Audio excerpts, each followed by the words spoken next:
The clouds are starting to move in. Had a lot of sunshine to start this, and every day about this time, we've been having rain the last couple of days. Let's see if it holds off. As we look at the red boat on the left of your screen, is Trombetta in third place, and look who's swinging way wide. Now, Trombetta showed us right there what he's used to. The Italian drivers will run into a corner, set the boat down, and then cock it and turn it real quick. In America, and especially on this course, you don't have to do that. You can run around the outside like a bull. He is driving this course like a European course, and I think it's going to cost him before the day's over. He's setting the boat in the corner, turning it, and then picking up and trying to make the boat walk on the other end, Jim. Well, with all the buoy turns, as we said, and we showed you early in the show, they're running now about 120 mile an hour down the straightaway. It's the longest straightaway right across and in front of the Florida Southern College. Then they have to start making some turn here, short straight, 2 more left turns before they get back to the long straight. This could be wearing and tearing on boats, equipment, and the driver. You're exactly right, especially the drivers are laying down now because they've been getting out there and getting beat up pretty good as we get the white flag lap comes up. But can the drivers hold on for this position? I don't know. You don't quit in any race until you go to the finish line, and we've got a mile and a little over to go right now, Jim. And Neil LaRose representing Mexico in second place, and as I look at the timing, he had a faster last lap than the leader, so he might be making a bid. And where he's going to catch him, I believe, if he's got any chance at all, is going to be top speed down that little over a half a mile straightaway. Well, Jim, you're exactly right. We're keeping an eye on the crew, and his father told me we've got him right where we want him. And he's sitting in the number 2 spot on the last lap, so he must know something we don't know, or he's got his spot picked out. Where's the good spot going to be? We're going to find out in just a minute, Jim. All right, now sometimes they'll play cat and mouse, that rooster tail. If you go back and forth and change lanes, you can hide from a guy. And as we're looking now at our last lap, we're about a half a lap to go. We're coming down. The checker flag is waiting here in the first competition. He got him. He got him. He picked him on the inside. Look at the crew. That tells it all. Nipped him at the finish line. I knew he could do it. I'll do it. Last lap, sitting in the number 2 spot. They smiled and said, we got him right where we want him. Wow. Just at the last time, and here comes third place, Bruce Jebwabi, representing Mexico. Here's your final order finish in the first heat today in the 500cc with 1 more to go. Neil LaRose wins it at the finish line by a nip. We'll be back with more action in just a moment. Last year in Waterford, California, near Modesto, we upped it by 10 miles an hour, so I believe it'll hold. In fact, the factory that builds our race motors went out with 3 different boats with 3 different drivers and tried to set it, and they still only the best try was 97.9, and I currently have it 107.52. So I believe that it'll stand for a good 5-6 years at least. Sean McCain, the record setters in 250cc class, and they're set to go now. But let's look back at the 500cc championships. Here's the standings. With 1 more heat to go, Army Armstrong is with Neil LaRose. Boy, the race is not over till the final checker flag. Congratulations, an awfully good run, a real smart run on your behalf. Yeah, I've been racing against Danny Kurtz for 15 years now, and I know his reputation of driving, and he was setting up that corner the same way 5 laps in a row, and I had 1 more corner to do it. I said, I figure he's going to do the same thing, and he went in tight and come out wide, and I just slid off, come in behind him, and that's all it had to do. He thinks that you're the man with the hot hand today. You're going to be able to take this world championship out of here. Do you feel comfortable with that? I mean, you know, it's not over till the fat lady sings. You just proved that. Is there anybody that can come back and hammer on you in the next race? Danny Kurtz can still get me. He still has 2 seconds. I have 2 first. If I get a bad start, get caught in the pack somewhere, it could lose it on points. But if we just stay out of trouble the last heat and we just finish, I think we got it.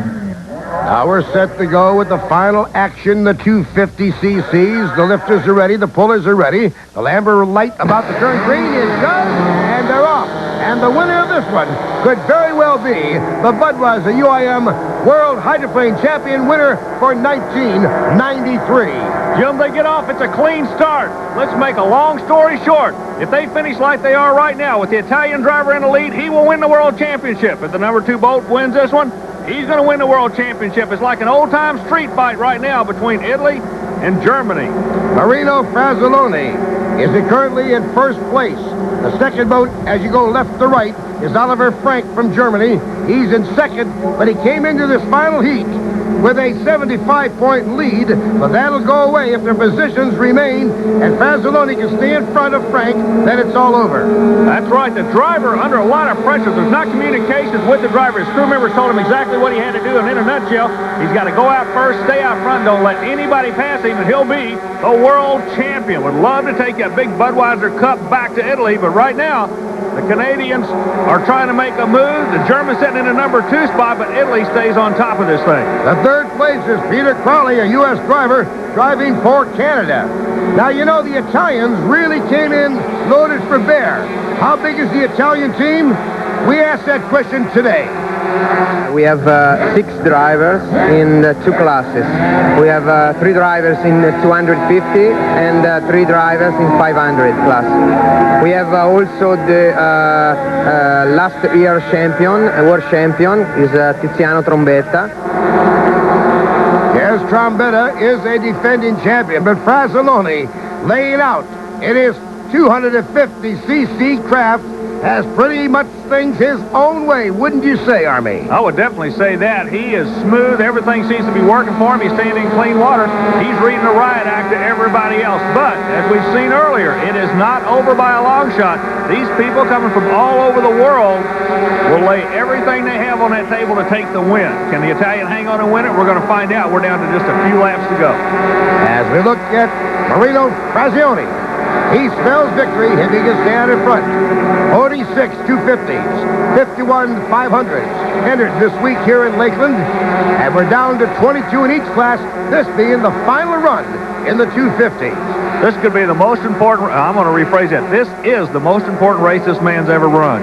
If he wins this race, he will be the world champion. And believe me, that's like winning a World Series in America for sports heroes. You go back to Italy, a world champion in a motorsport, that could set you up for the rest of your life.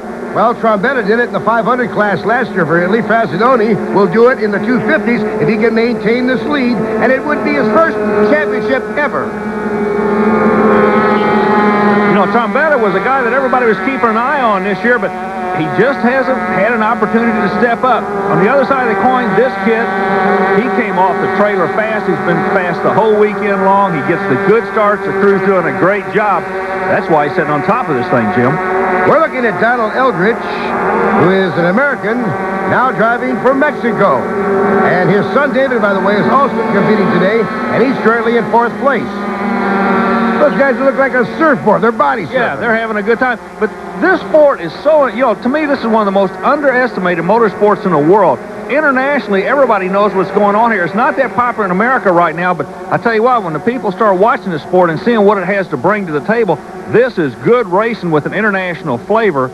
Well, that's why the people in Central Florida want to bring it to this particular part of America.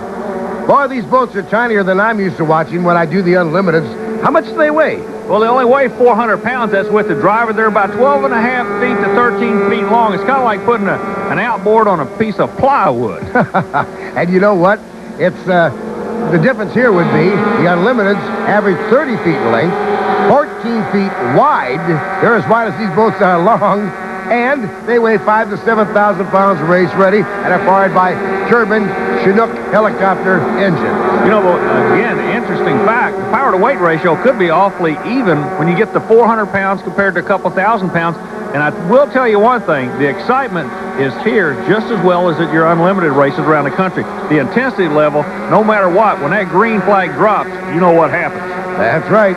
Right now we're looking at Frazzoloni, who is well on his way to a world championship in the 250cc. As we said, he had to maintain and come ahead of Oliver Frank from Germany to make up a 75-point deficit. He's well on his way to doing that right here, Army. He's adapted real well to the wide turns in America. He's just like he's out there running on a piece of silk, Jim. He's just so smooth. It's just one of those days when everything seems to be falling in place for this guy.